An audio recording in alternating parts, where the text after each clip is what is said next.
Hi everybody, Angelo Jibe here once again, aka the Flying Jurist.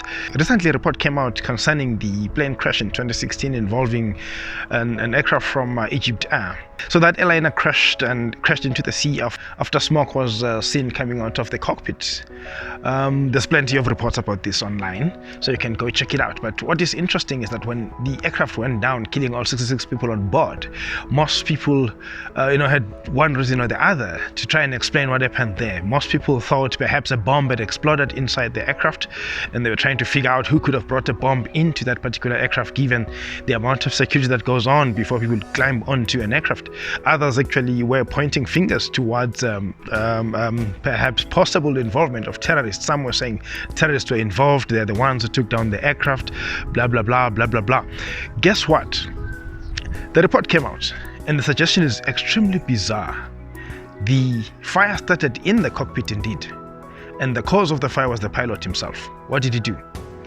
It seems that before 2016, before that incident, it was common for Egyptair pilots to actually smoke in the cockpit.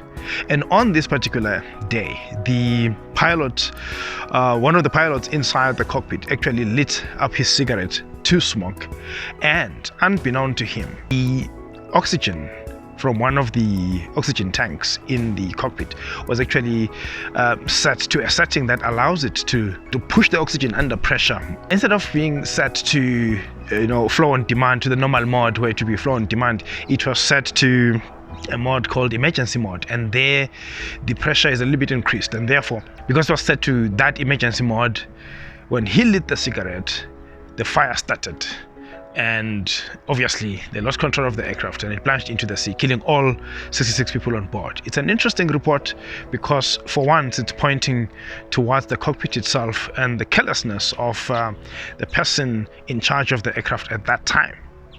So there you have it. That Egyptair flight was not necessarily downed by terrorists, but it was caused by a pilot who, in disregard of regulations, decided to smoke in the cockpit, and that actually sent all 66 people on board to their untimely death. Angelo Jibe here signing out and saying cheers.